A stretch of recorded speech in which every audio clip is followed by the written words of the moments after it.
Sometimes I think it's maybe too bad that we have church inside in the morning instead of outside at night. It might help us remember. One of the great things about having a dog is the need to walk her at night. It gets me standing around under a starry sky, contemplating the wonders of creation and putting things in perspective. It's not as good as being at summer camp in Boy Scouts, lying in the ground with a friend or with my dad, and pondering deep questions as we looked up at those great balls of gas that seem like specks, but it's pretty good. I think of God taking Abraham out into the desert to contemplate the sparkly expanse of the sky and all those stars. More stars than any of us will ever see. At a time when Abraham was doubting God's promise of children, God said, "Believe me, have faith. Your offspring will be more than the stars in the sky." One of my favorite short stories is by an author named Ethan Koenig. The story and the book are called The Emperor of the Air. The narrator is a retired science teacher who is suffering a series of losses, which are making him scared and a little bitter. Much of this bitterness gets directed at his neighbor, Mr. Pike, who he considers, with good reason, to be unpleasant, judgmental, ignorant, and a businessman who puts profit over quality. Mr. Pike's son takes after him. One night, this former astronomy teacher is sneaking across his neighbor, Mr. Pike's lawn, when he discovers Pike and his son out in the dark, looking at that beautiful night sky.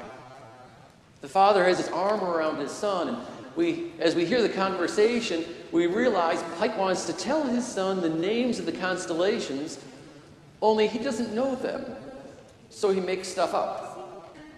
He invents formations like the Mermaid's Tail, and the 3 peaks of Mount Olympus, and the Emperor of the Air. And a funny thing happens. This story, which has been making fun of these characters for the past 16 pages, doesn't do so now. The teacher quietly crawls back home. Because that image of the father and son out there looking at the stars together is beautiful. Too beautiful to be messed up by a little human ignorance, by a little white lie. The story seems to say, if you have a father with his arm around his son looking at those stars, what else do you need? Can knowledge add anything to that? Who needs to know the names? You have the cosmic mysteries of the universe and the closeness of someone who loves you. That's what you need. Thinking back to summer camp, looking at those skies with my dad or someone else, I'm sure there were cloudy nights at summer camp, but in my memory, they were all crisp and clear and lit up with stars. Selective memory.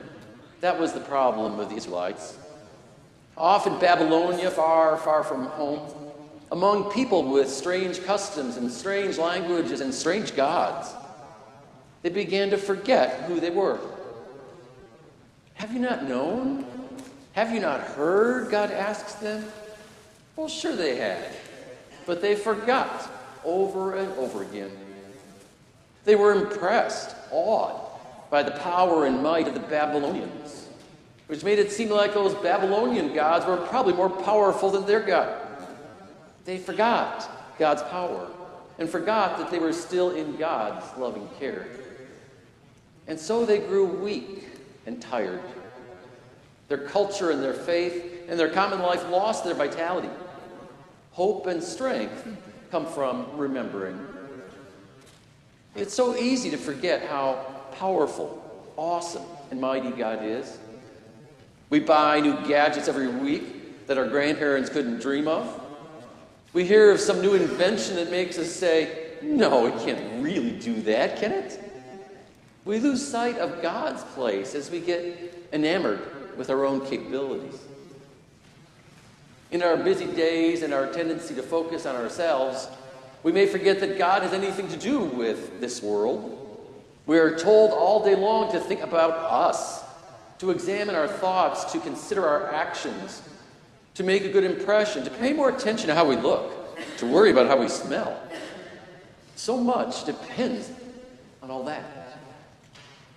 It may be time to step outside, look up, take in the stars, the moon, a waterfall, a tree, but especially the sky.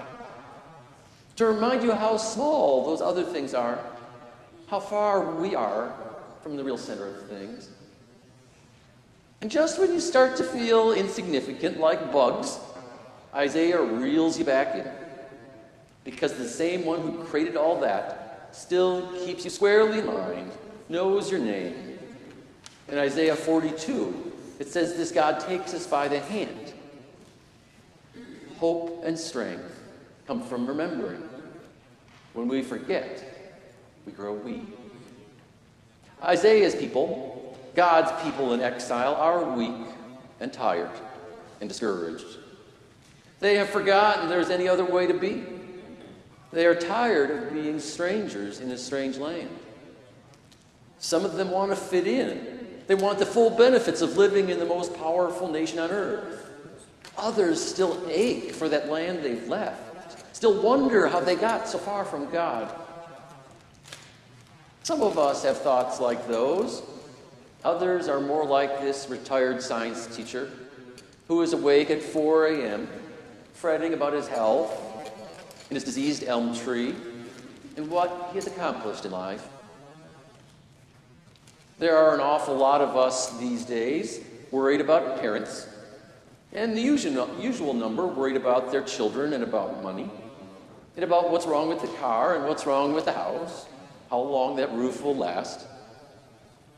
Our exile is not so much of geography as of perspective, of focus, of letting the wrong things look big and the wrong ones look small.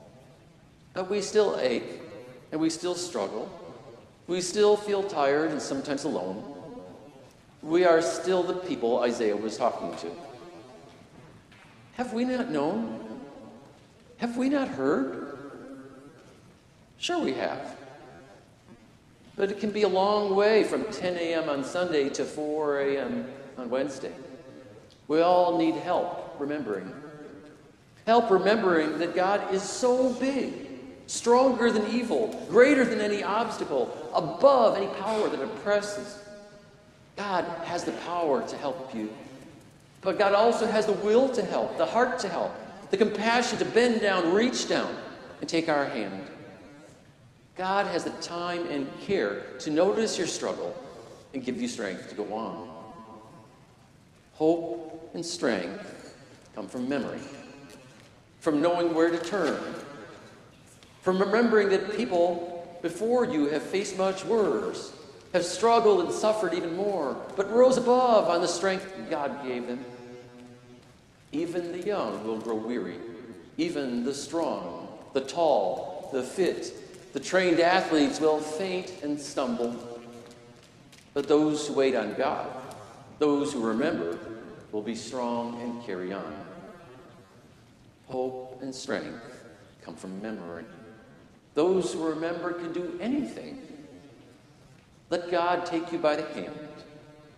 Let it all come back to you.